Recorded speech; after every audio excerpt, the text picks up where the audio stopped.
Good morning, everyone. Good morning, everyone. I'm glad that you're able to be with us today.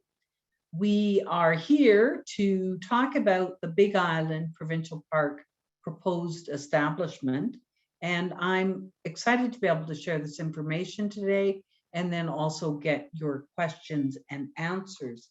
My name is Rita Stagman, and I'm going to be your MC today, and I will be sharing with the screen with 3 other people to help us provide that information. But I would like to also say that today we are going to be recording the session for 2 reasons. First, so that we can post it, the recording, we'll post that information online so that you can find a full version of it. And then secondly, so that we have an accurate account of the Q&As that we answer live to make sure that we are providing that information accurately to you and to other people. I would also like to start today with an acknowledgement that I respectfully acknowledge that I'm speaking to you from the traditional lands of the Territory 6 people, and that we are coming together on land from the traditional territories and homelands of many Indigenous people. I would like to acknowledge the treaties of this province and that all of Alberta is treaty land, and therefore we are all treaty people. I myself have had the privilege of spending most of my life, my youth, my education, my work life, raising my family in Treaty 6 territory, and I'm really grateful for the opportunities that that has provided me. And today we're coming together to talk about a special little piece of land, Big Island, which is nestled in Treaty 6 along the North Saskatchewan River. And this unique piece of land has a vibrant and rich history, and where Indigenous people have a deep connection through culture and traditions, and that Albertans in general have enjoyed the beauty of the land. I wish to acknowledge the long and deep connections that First Nations and Métis people have with this land, and I honor it today in hopes of working together in a good way. So thank you. We have our agenda for the day, for this time that we're together.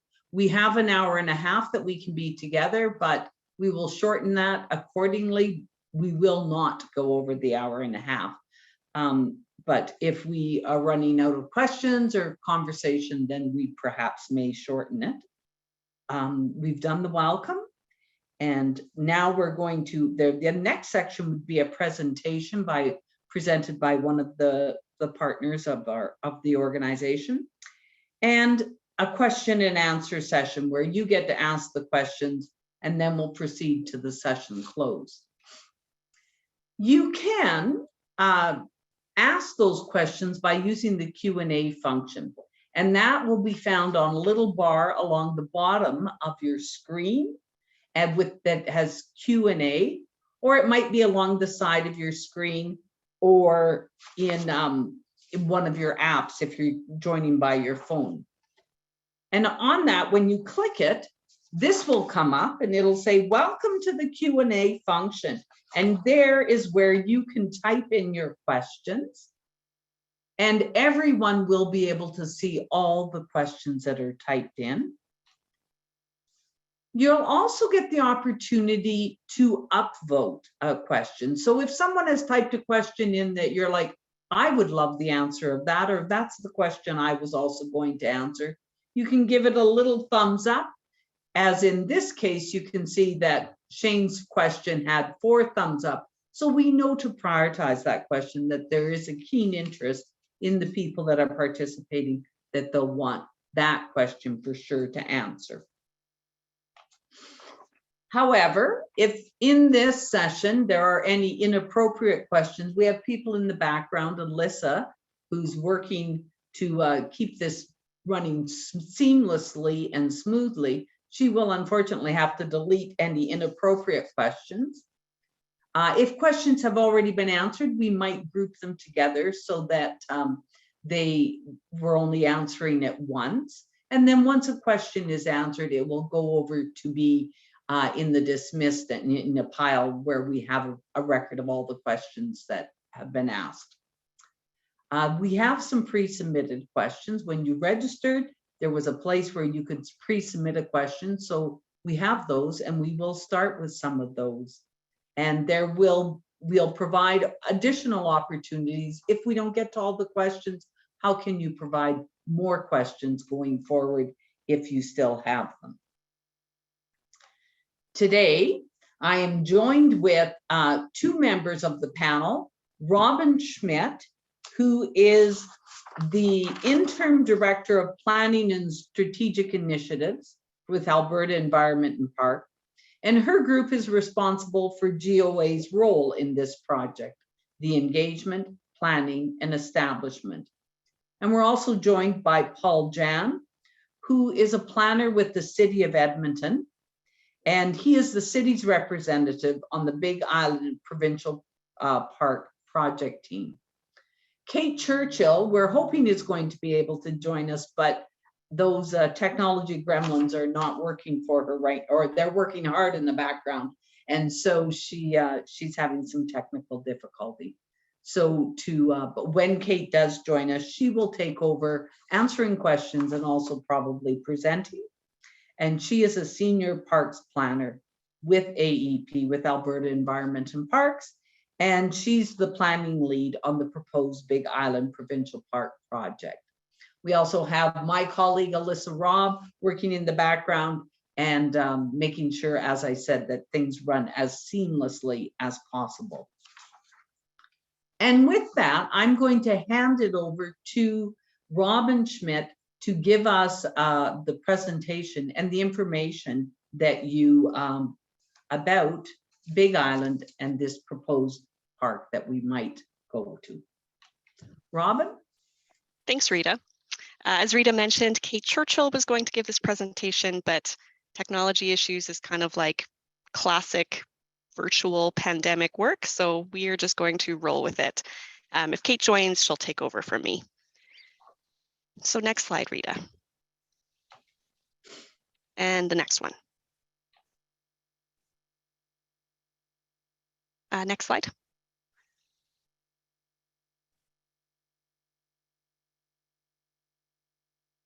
Is it not showing? Just might want to go backwards there a bit, I think, to the first one after the title page. There you go. Oh, okay. On my end, it's just showing as the title page. It's not showing as that on your end?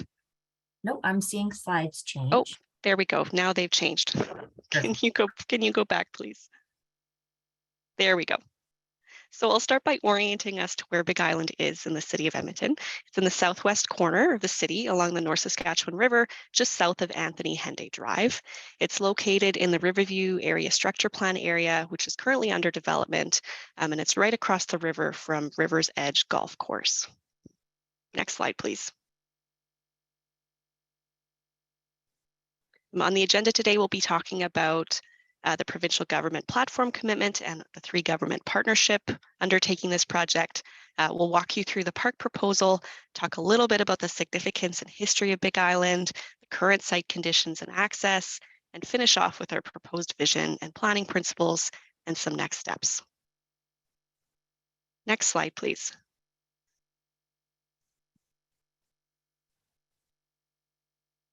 What slide are you seeing right now? I'm seeing the agenda slide.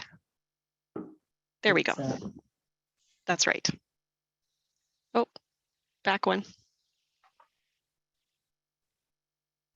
Hold there. There just appears to be a bit of a lag between what you're seeing on each other's screens, but right now should be the project scope and context slide. Perfect. So in 2019, the provincial government announced a commitment to create Big Island Provincial Park along the banks of the North Saskatchewan River in southwest Edmonton in collaboration with River Valley stakeholders. The current focus of our project is on establishing the 68-hectare Crown-owned Big Island in an area known locally as Woodbend Natural Area. So in the small inset map on the bottom left, you'll see the bigger Woodbend area in sort of a pink outline. And there's a small bit underlain by green shown here in the picture that's known as Big Island. This is a small area approximately the size of Horlack Park, and it's surrounded mainly by private land. Next slide.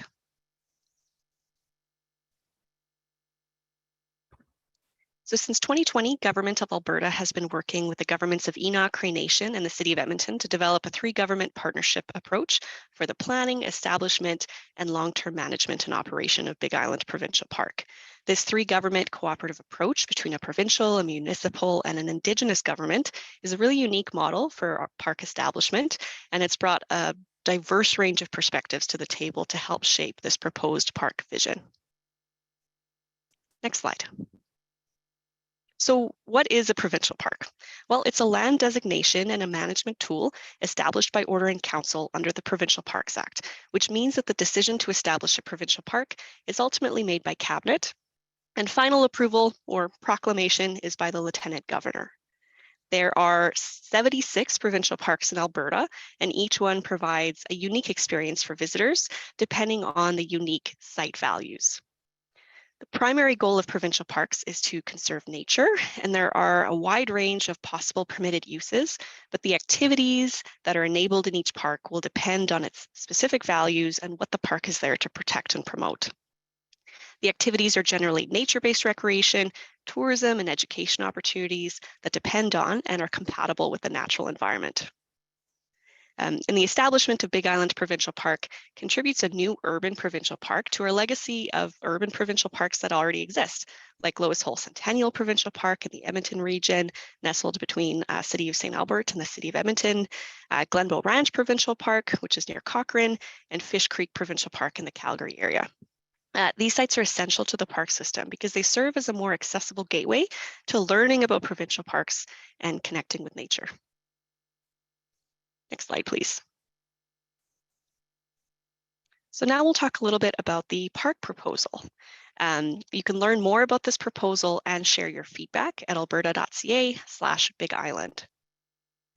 So the proposed designation of Big Island as a provincial park would enable the protection of a sensitive river valley ecosystem.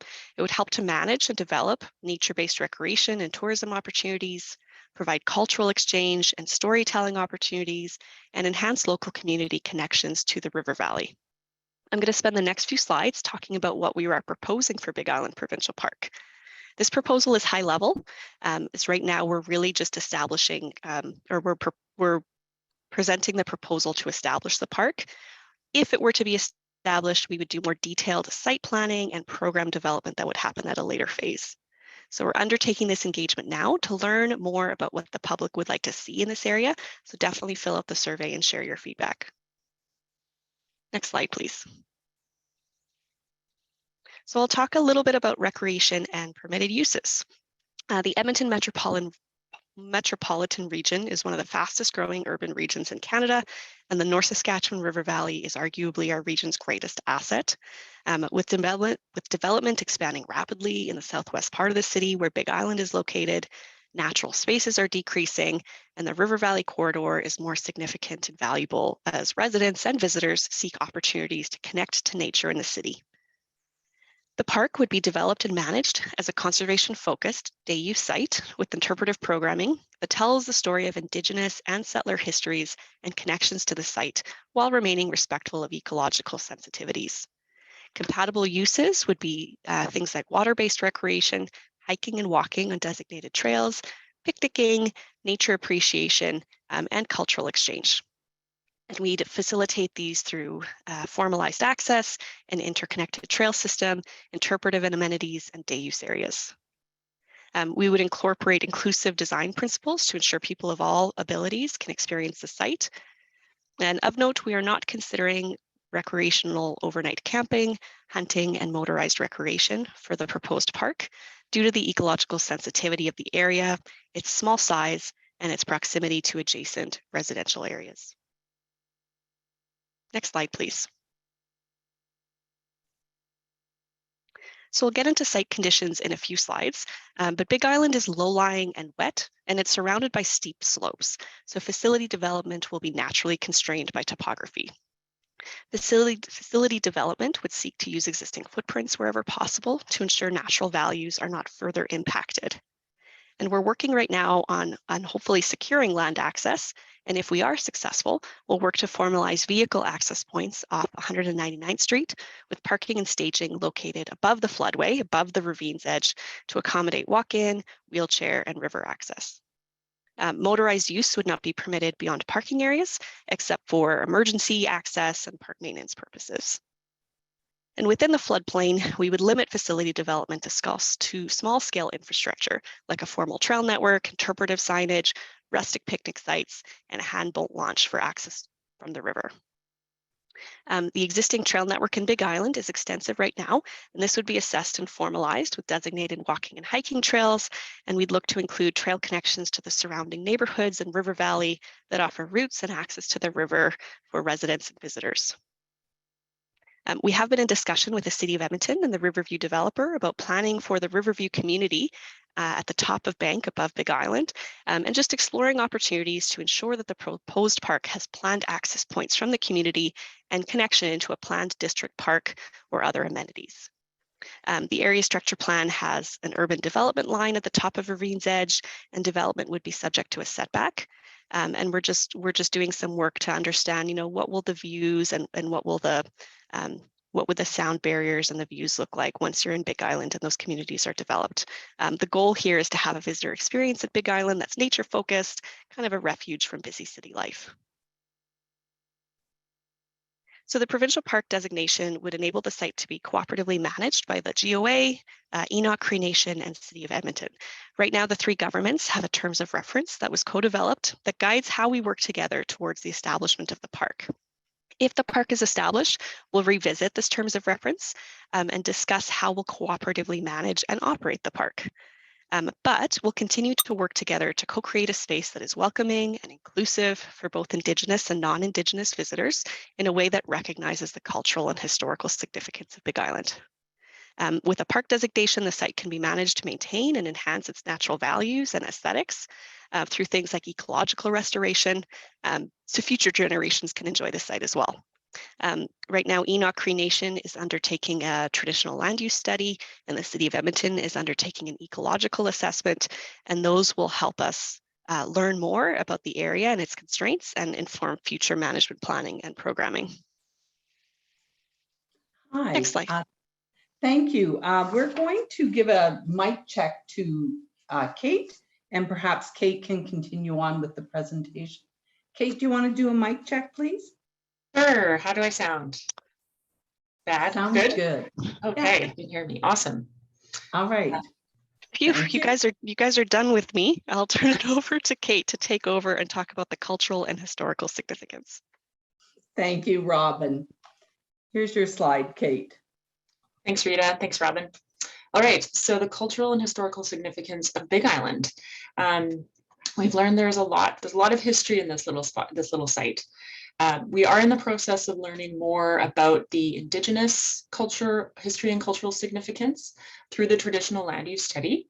But we do know that Big Island does hold important cultural significance for Indigenous peoples who have lived in the region for millennia.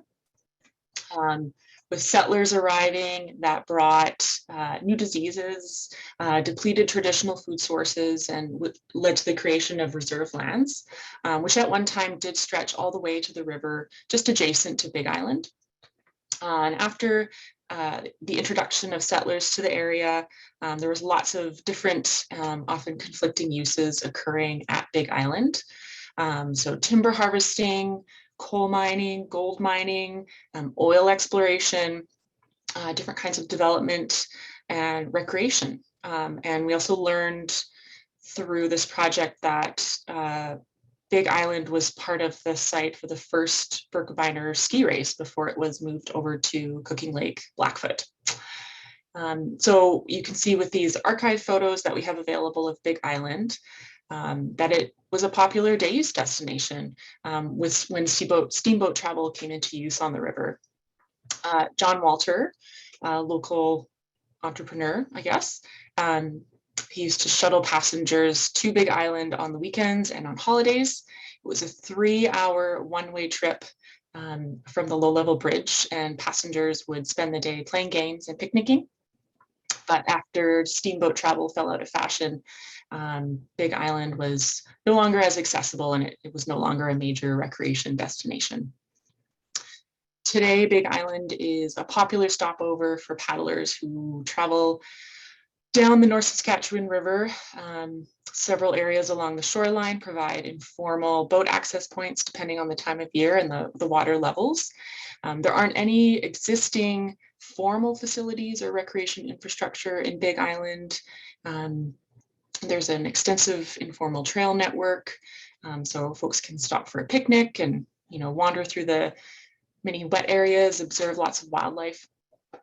There is evidence of motorized use, but it is surrounded by private land, so legal access to the land must be obtained with landowner permission. Next slide, Rita.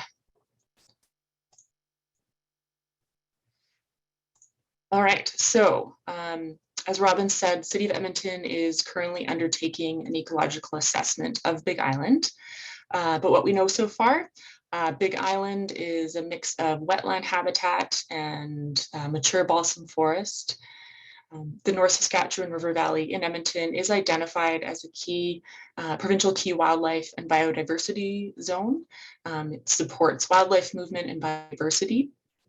The area is also part of the Central Parkland Natural Subregion. So this is one of 6 unique ecological units in Alberta. And this particular natural subregion is important for migratory waterfowl, shorebirds, and landbirds. But there's only less than 5% of native vegetation and intact landscapes left in the entire natural subregion. Those that do remain are found predominantly in parks and along water courses like Big Island and North Saskatchewan River Valley. Big Island is also part of a sensitive raptor range for bald eagles. The few times I've been lucky enough to go to Big Island, have definitely seen lots of bald eagles, keeping an eye out on the visitors. Other species that have been observed include great blue heron, fisher, common nighthawk, moose, of course, coyote, beaver, porcupine, deer, and red-sided garter snake. Next slide, please. So as I said before, there is some recreational use and access happening. There's no formal facilities or infrastructure within the site. Many people access from the river for picnicking, just a paddling stopover. But we have seen evidence throughout the site of off-highway and vehicle use in Big Island. So given the wet landscape, this does result in some significant rutting. Non-native plant species, invasive plant species have taken root throughout Big Island as well. You can see in this picture the field of tansy. So this is a result of the human disturbance and also natural disturbances like flooding and ice push. Next slide. So speaking of flooding, Big Island, it's not really an island anymore. It has been an island in the past. And according to some surveys from the past, from 1909 and 1929, what was once a big island was 2 islands. When it's very wet, it becomes a bit more of an island again. So you can see between 1909 and 1929, Big Island was split by the main channel. Probably there was a catastrophic flood in 1915, so I'm sure that contributed to it. Most of the lands are subject to flooding, and portions of the area have been identified as floodway and flood fringe on the flood hazard mapping that was completed by the province in 2015. So this air photo from 1986 shows flooding. It cut off land access when water rose 12 meters above normal river height. And in the floods of June 2013, satellite imagery also showed flooding of the back channel and low-lying areas, but land access wasn't completely cut off. The entire parcel of Big Island falls within the City of Edmonton's identified flood risk area, and is within a floodplain protection zoning overlay, so does require specific conditions for development. The other major access we've hinted at earlier in the presentation is access. So there's no legal land access into Big Island at the moment. There's a few informal access points and one private road into Big Island, but they all cross through private land and do require landowner permission to use them. And we've always gotten landowner permission when we've gone to Big Island as well. So safe access into the site is really critical for storytelling and cultural exchange for the future, this future park, especially equitable access and reconciliation for Indigenous peoples and elders. It's also important from a public safety perspective. So our immediate priority is to secure land access into the site. And we have been talking with adjacent landowners. And any land purchase would be from willing sellers at fair market value. There'll be no expropriation. Next slide. All right, our vision and planning principles. So the vision and principles were initially created by City of Edmonton and Enoch Cree Nation, and they generously shared them with us when they first approached the province with the proposal to work collaboratively together to establish Big Island Provincial Park. As we started working together, we adapted them and we adopted them when we agreed to work together as partners. So our vision, Big Island Provincial Park will be a destination of choice for all ages, both area residents and visitors. It will focus on the conservation and protection of sensitive ecosystems while providing unique opportunities for storytelling, cultural exchange, learning, and recreation. It will be a model for park development, land management, and stewardship by Indigenous and non-Indigenous governments and be inclusive of Indigenous peoples and land uses. Next slide. So our shared planning principles for park development, and these have guided us through developing the park proposal as well. So in terms of cultural focus, always incorporate the cultural aspect in everything developed in this park. Preservation, protection, and conservation. Establish an area that has a respectful balance of protection, preservation, and conservation, and human elements for future generations and the future resilience of the ecosystem. We will leave the land better than we found it. Tourism and economic development. We will work together to ensure the park provides economic benefit and opportunities for our communities and create meaningful visitor experiences. These experiences will enable visitors to interact respectfully with nature, local history and culture, and play a role in conservation. They will invoke healing and understanding through sensory experiences. Shared responsibility. The land belongs to future generations, and our shared responsibility is to be stewards of the land today. Cooperative management is an iterative process which integrates Indigenous and non-Indigenous forms of governance to realize our shared vision for the park. Education and knowledge sharing. The park will be designed, managed, and programmed through collaboration of partners to share the history of the land, develop current uses, and plan for future uses. There will be a focus on ecological and Indigenous and settler history and storytelling. Respect for the land will be grounded in tradition while incorporating environmental monitoring tools. It will be an example of the treaty relationship. Next slide. All right, our next steps. So the Big Island engagement closes on August 21st. We encourage you to review the proposal and other project materials and submit your feedback. We also have a question and answer tool on the engagement website, as well as a stories tool. So if you've been to Big Island and have stories to share, we'd love to hear about that. Once engagement closes, we will review the feedback that we received and we'll prepare a report for Cabinet to make a decision about the establishment. The provincial government is also undertaking an Indigenous consultation process, and City of Edmonton is completing an ecological assessment. Enoch Cree Nation is completing a traditional land use study to help inform future development and programming. That work began late last summer and will continue through this summer and fall.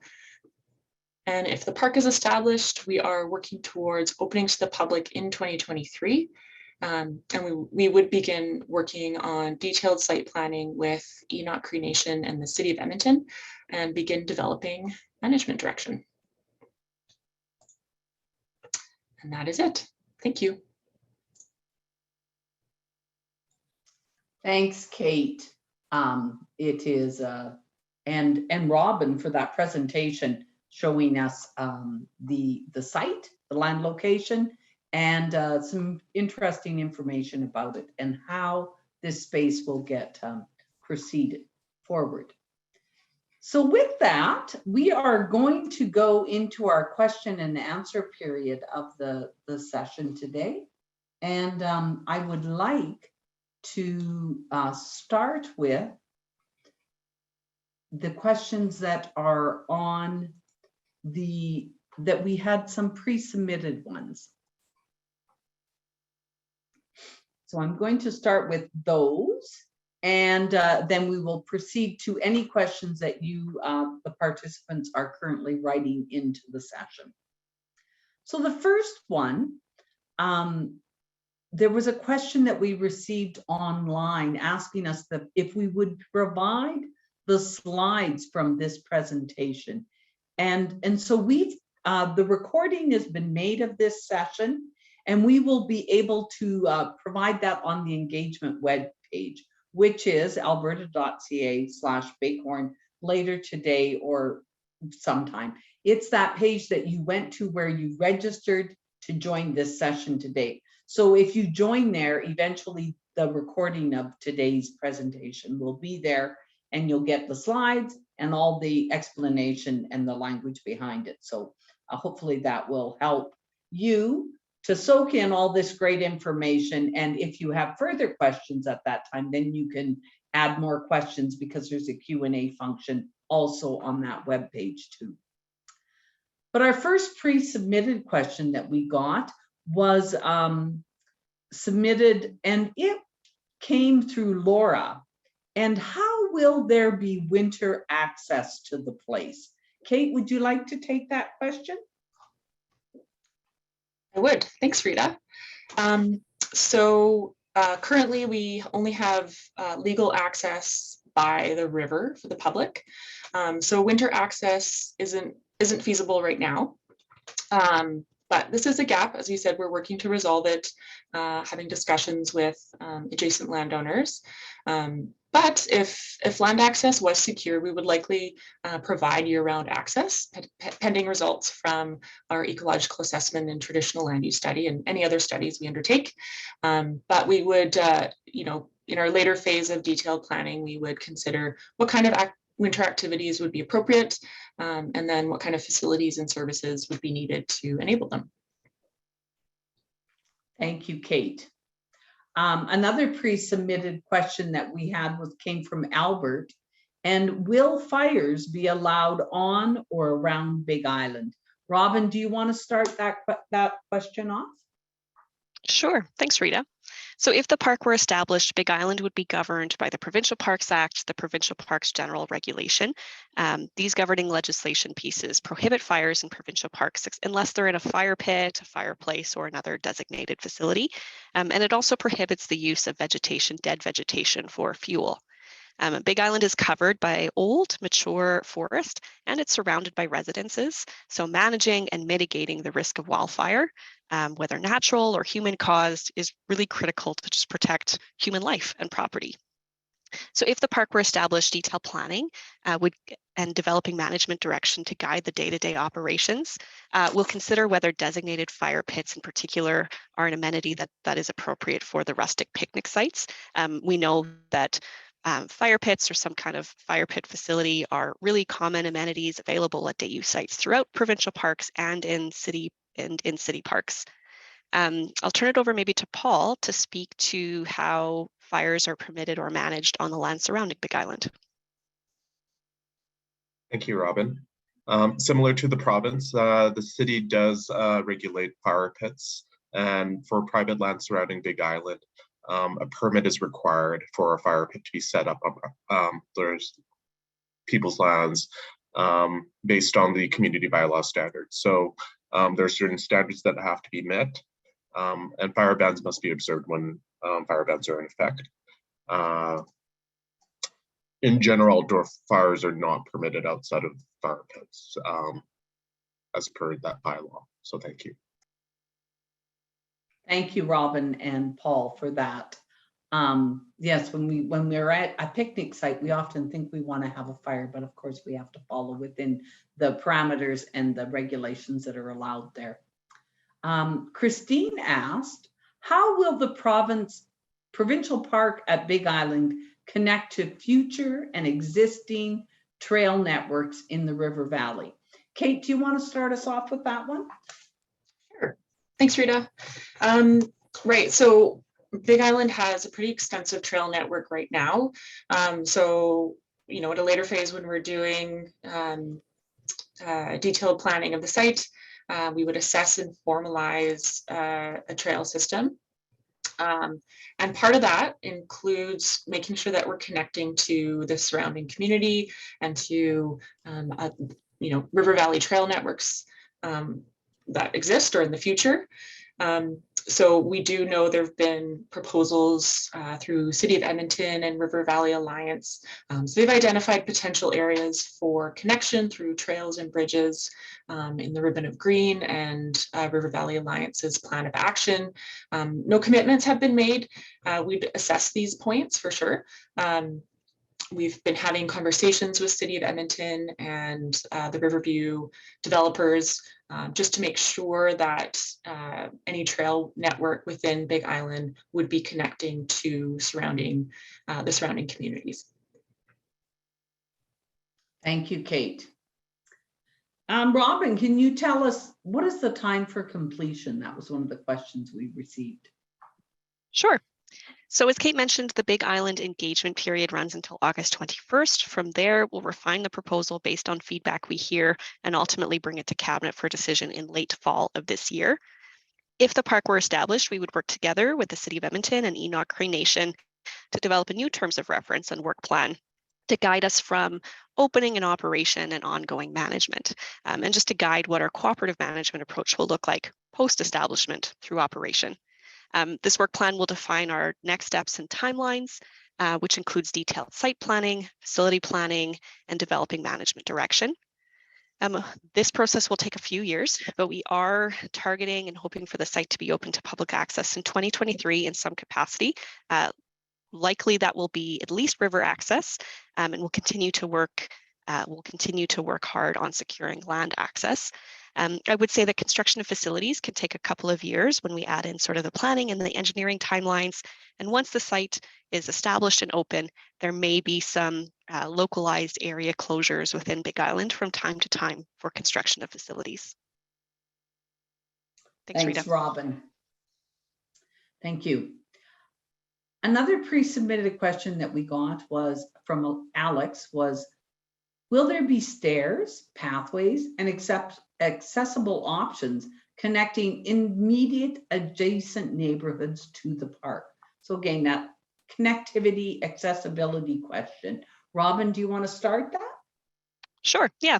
So as Kate mentioned, we are working to secure land access, and if we were successful, access planning for staging and entry, including accessible entry, would be planned, and we would build pathways and connectors to and through Big Island. We are talking with the City of Edmonton now about their plans for the Riverview Area Structure Plan in the area above Big Island, and we're working together to ensure that there's good alignment with the amenities like trails and district parks that they have planned as they get built out. Maybe I'll turn it over to you, Paul, to speak to that question from the city's perspective. Thank you. So the City of Edmonton has plans around the area in Riverview ASP, for instance. The ASP can be found online. I can send a link, as well as the Ribbon of Green Southwest and the River Valley Alliance's plan of action that identify trails and connections that are proposed in the area. So there will be a trail along the top of Big, along the river valley that will be providing access from the river valley as well as the surrounding neighborhood to the Big Island area. The Ribbon of Green also identifies potential areas for trail alignment that is being assessed currently with the Ecological Assessment. That may include also a potential area to look at for pedestrian bridge crossing, for instance. That is not committed, but it is being explored at this stage. And then the last one is the River Valley Alliance Plan of Action, which identifies a cross-regional, beyond the city of Edmonton network of trails that will connect from one end to the other, from Devon to Fort Saskatchewan. So there is a lot of proposed trail alignments that still need to be evaluated and assessed, but they are in the planning. So thank you. Thank you, Paul, and Robin on that answer. So connectivity, inclusivity, joining all the things together is sort of the goal for this space so that people can access it appropriately, is what I'm hearing. Chris pre-submitted another question. Why doesn't the provincial park not include all the forested area up to the farm field in the on 199th Street? Robin, do you want to take that question on? Sure, thanks, Rita. So you may have seen from the photos that Big Island itself almost looks like a bit of an island. It's sort of separate. There's the river on one side, and then there's a back channel that borders Big Island on the other side. This would have been the old back channel of the North Saskatchewan River back when Big Island was in fact an island. And then everything above that, it kind of slopes up quite steeply. It's all forested, and you get to the top of the ravine's edge. So the forested area beyond the back channel is not Crown owned, and it's not included in the park designation because it's owned by private landowners. A park designation can only be applied to lands that is owned by the government of Alberta. However, we are in early discussions with some of these adjacent landowners to discuss the potential to purchase some of these lands. And if we were successful in purchasing those lands, they would be included in the park boundary. I would note that we would only purchase lands based on willing sellers. We would not expropriate land. And purchases for the government for park potential would be made at fair market value determined by appraisal. Thank you, Robin. Today, Alex posed the question, if adjacent privately held property is put up for sale, is there any appetite to expand the park slowly over time? Or is the focus only on the actual Big Island site? And I guess, Robin, that would be further expanding your response to the last one. Yeah, sure. Great question. So yes, there is appetite to expand the park slowly over time. The proposal right now is just on the Crown-owned 68-hectare Big Island. If, let's say, we were successful in purchasing any adjacent land before the park was established, it could be established together with Big Island. But if we purchase any lands based on willing sellers over time, it would be added to the park through order in council at a later date. Right now, we're in talks with landowners that are immediately adjacent to Big Island because that's sort of our focus of securing land access and developing facilities for parking and staging. But the whole area in Woodbend has lots of conservation importance and great ecological connectivity. And we're definitely interested in expanding the park out from Big Island over time. There are, I think, about 40 different properties in this area, about 400 landowners on title. So it's a complex area. It's a sort of a mosaic of mostly private land, a little bit of municipal land, bit of Crown-owned land. And so we'll be talking to the city and other partners and hopefully growing this park over time. Thank you, Robin. Rupin sent in a question this morning. Will any restoration take place in the areas degraded or with extensive invasive species? Kate, do you want to start that response? Yes, I'd love to. It's a great question. There is quite a lot of invasives throughout the island that we've noticed. So I would say first, if the park is established as a provincial park, or the site is established as a provincial park, there's a responsibility there to maintain and enhance the natural values. And so that would require pretty extensive ecological restoration. And of course, our planning principles that I spoke to at the end of the presentation, we do speak to leaving the land better than we found it. And that really is important to the project and to the vision of the project. And I'll just pass over to Paul maybe to speak to the role of the ecological assessment in regards to restoration. Yes, so we have hired consultants to look at Big Island. So they have been doing some field works last year as well as this summer season, as well as some winter tracking for wildlife, vegetation, soils, unique features, hydrological features, and quite a bit in the list of things that we have asked them to take a look at. One of the things is to look at, areas that are disturbed. We have done some preliminary desktop analysis just to look at potential areas from a desktop kind of satellite view where those areas could be, and they are doing ground truthing right now to verify and determine what are the implications, how sensitive areas are, whether or not it can facilitate trails or it needs to be restored, to especially look at wildlife connectivity, for instance. Wildlife connectivity is also part of the scope of this work. So to make sure that restoration can support some of those initiatives, as well as those key kind of ecological principles, is particularly important. Thank you. Thank you, Paul and Kate, for that response. Yeah, there were some pictures there of the beautiful yellow tansy, but it is definitely an invasive species. So good question. Thank you. Brian asks, can copies of the land appraisal used for purchasing land for the park and for access and staging area and parking areas, etc., be made known to the public? Robin, do you want to take that question? Sure. Thanks, Rita. So we are working, Environment Parks is working closely with Alberta Infrastructure, who sort of acts as like our realtor or our land agent in potential transactions to purchase land. They are in the process of coordinating a few appraisals where we have landowner permission to do so. So I'll have to check in with them about whether that can be shared. I believe external appraisals can be shared. Not to say we would post it publicly on the website, but if landowners wanted to see this information, stakeholders, interested parties wanted to see this information, I do believe it can be shared, although I'll have to check with infrastructure. I would encourage you to check out the engagement page, and where there's an opportunity to submit questions, feel free to submit this comment through that and include your contact information. And then if we do have appraisals available that can be publicly shared, we can definitely reach out via your contact information. Thank you, Robin. And for sure, that's that alberta.ca/Big Island, Bighorn, dear, I'm in the wrong part of the province, Big Island web page that you can go to for that information or to pose that question. Thank you.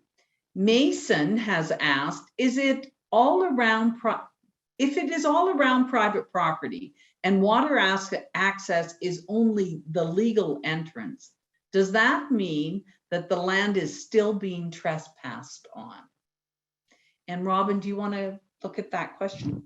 Sure, I'm your land girl. So while I haven't personally observed trespass occurring, there is evidence of use in Big Island, so redding from vehicles, picnic sites, that sort of thing. So I have to assume that some of that use is occurring through trespass on private land. It's also possible that some of that use is happening with landowner permission. So I couldn't speak to the specifics, but I do assume that some trespass is happening.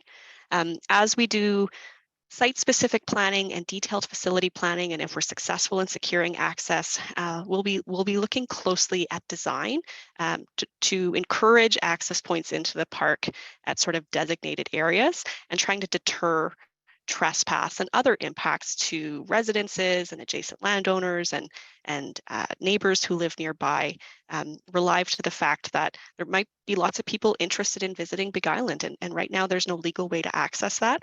And so we're working hard to secure that access and then design some really good staging and entry points to discourage trespass. Thank you, Robin.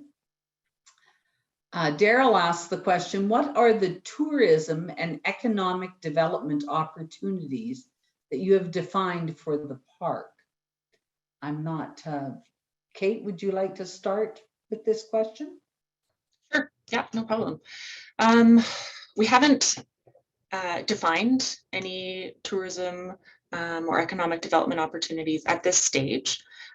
We've talked at a high level about, we want there to be those opportunities available, but they do need to be compatible with the values of the site. So those will help.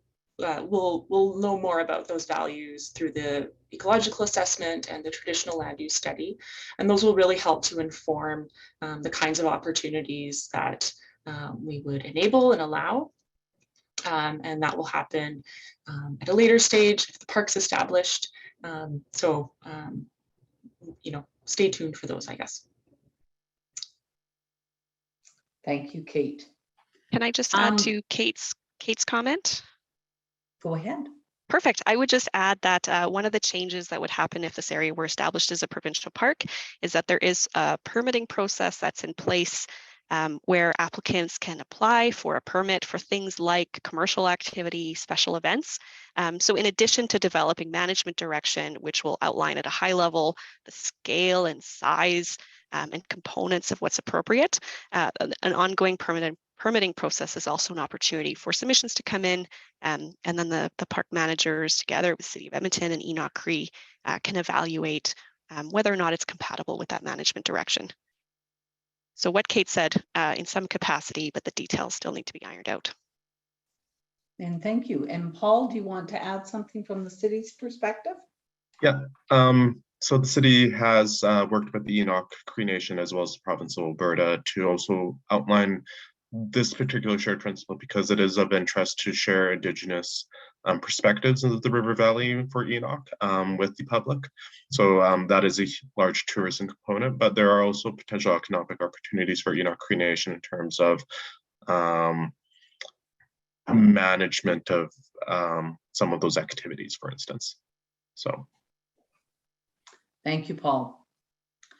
I'm not seeing any more questions in the Q&A function right now, but we do have a couple that came in last night. We did a session last night. So a couple of questions that were asked there was, one of the questions was, will there be camping on the island for paddlers like that because it is currently Crown land? So I'm going to put that forward to Robin. Sure, thanks, Rita. So as you note, currently Big Island is Crown land governed under the Public Lands Act, and random camping is permitted if legal access or if the site is accessed legally.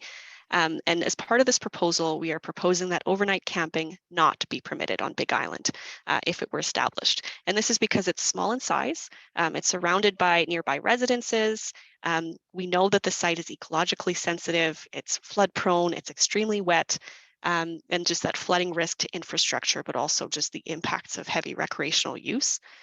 If the park is expanded over time to include lands outside of Big Island and adjacent land, that will be an opportunity to revisit those uses like camping and see if new land that may be secured for the park is appropriate for that use. Thank you, Robin. Another question that was asked, and I think we basically answered this one, was, will there be access by a bridge, or do we only have to access it by boat? Kate? Thanks, Rita. Yeah, it's a good question. So we did speak to, when we were talking about, access considerations and connections to surrounding communities and path systems. But, in terms of accessing it legally right now, of course, on the river is the best way to do that. So we would formalize that access with a hand launch. We aren't considering bridge access at this time, although it has been conceptually proposed in the past. Big Island is located in the floodplain. I think it would be, I'm speculating, I'm thinking it would be challenging to manage design and construction of a bridge. Also being surrounded by private land and lots of development occurring right now. So would be a challenge, I think, to include a bridge. That would be really nice as well, I'm sure. But yeah, as we said before, we are working on securing that land access so that we can provide, ultimately our goal is that this park is accessible to everyone. So really that's what we're working towards. Thank you, Kate. We received a question in through the Q&A function. What is the process whereby the provincial park plan will be coordinated with the City of Edmonton's work on the Ribbon of Green and the River Valley APR? I'm going to pass that over to Paul, and perhaps you could inform me, what is APR too? So that's ARP, it's the Area Redevelopment Plan, Thank you. which governs the management of the River Valley. So we have been engaging with the Ribbon of Green team as well as the River Valley ARP team. I have been working with this group to ensure that communications channels and information flow between each other. Kate, I'm going to pass it to you because the province is leading the provincial park aspect of it. So yeah, for sure. Yeah, so part of our governance structure, the three governments, we meet together regularly. So we have a working level group that meets weekly. We have a leadership team that meets monthly, and we have an executive leadership team that meets annually. So we are in constant communication, and we've been working together for the past 2 years, and we talk about these issues and talk through them, work through consensus. As Robin mentioned, we have a terms of reference that guides how we work together. So we are constantly in touch. Our process is very active. And so, you know, as we were working through land use issues on the project, we can, you know, Paul can connect us to the planners that we need to talk to within the City of Edmonton to talk about, you know, for example, there's a district area park, I think, as part of the Riverview ARP, and we want to make sure that we are connected to that area is connected to Big Island. So we're doing some proactive planning there. So that's our process. Maybe Robin, do you want to add anything to that? No, I think both of you spoke to it well. Yeah, we are in constant contact. The city is really open to discussions about and helping lead discussions with us around how to connect Big Island into the planning that's happening around Big Island. So like this district park that Kate mentioned, you know, what do the amenities look like at the district park? What is road access to and staging and vehicle parking look like at the district park? How can we align, you know, how much parking is needed between the two? Toilet facilities, where would those go? Are those planned? Do both partners have to develop them, or is there an opportunity to sort of share amenity space? So yeah, I would just add the teams are in constant contact, and Paul and his crew have put us in really good contact with some of the other city planners working on these files. Paul, you had a bit more to add? sorry, I just occurred to me that I should have mentioned that the Ecological Assessment will be also evaluating the proposed amenities and programming and the trail alignments in the Ribbon of Green. So that information has been shared with the province for their review, but it's also being reviewed right now for whether or not it requires refining, as well as just getting a sense of the ground truthing, whether or not it's appropriate. Thank you, Paul. And Kate and Robin for that response. It is, you know, it's truly a collaboration working together to get this this proposed provincial park, the plans in place for it or considerations for it. I'm seeing that there's no more questions in the Q&A function, and we've also answered all the questions that were pre-submitted before, plus the ones that were pre-submitted for our session last night. I'm wondering if the panelists here have any final comment that they would like to make. And in the interim, I'd also encourage any participant to go to that alberta.ca/Big Island page.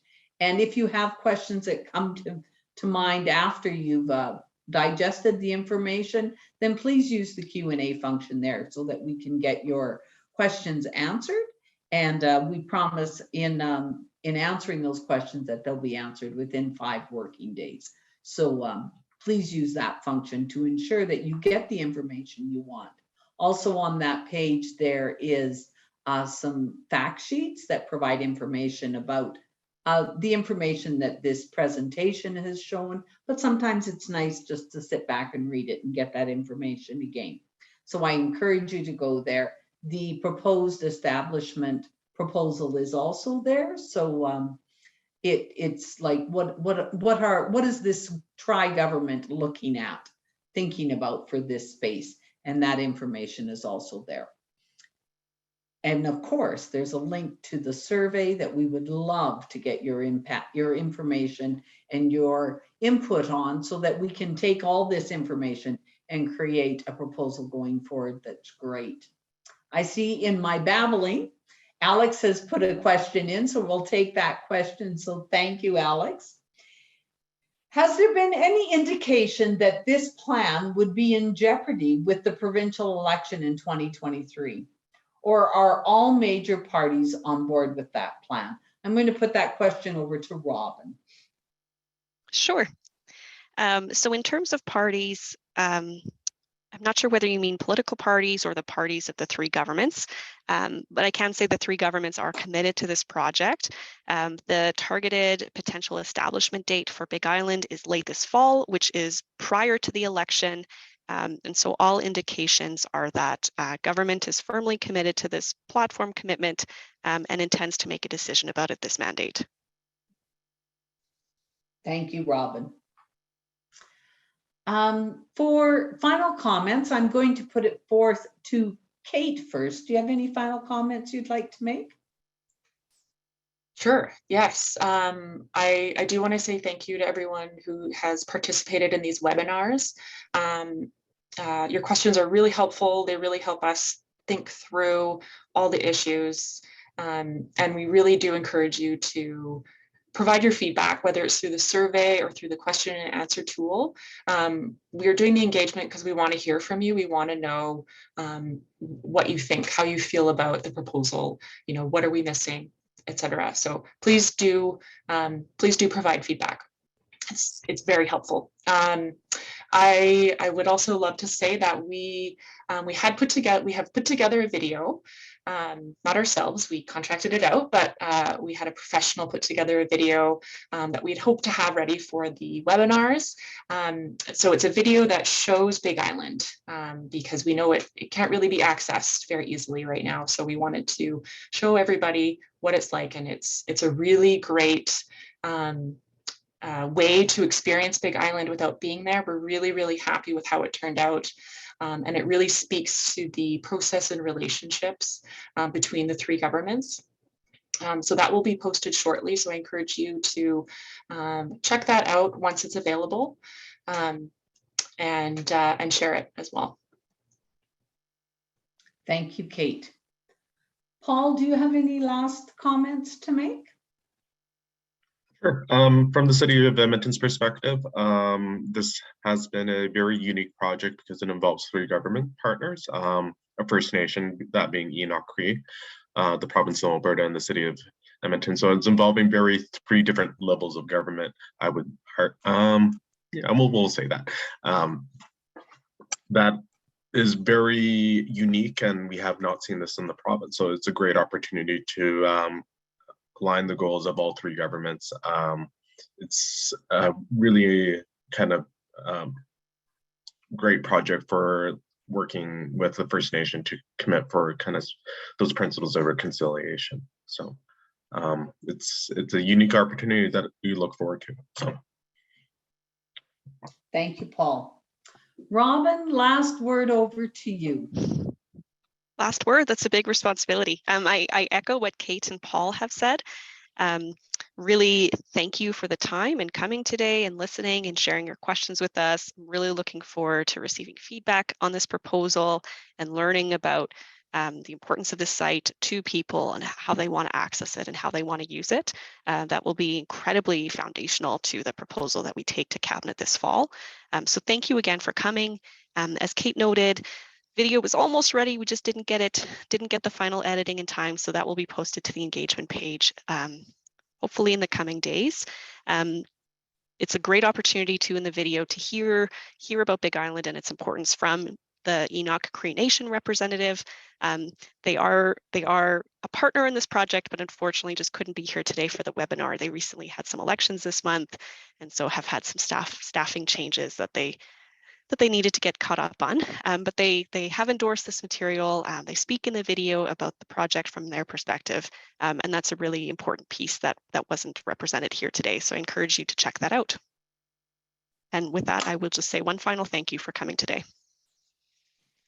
Thank you, Robin. You knew I wasn't going to give you the last word, that I was probably going to say something, but I too am really thankful that we've had this opportunity to come together, and please make sure you provide us with your input that you have so that we can make the best plan going forward for this very unique space. So with that, take care and have a great day.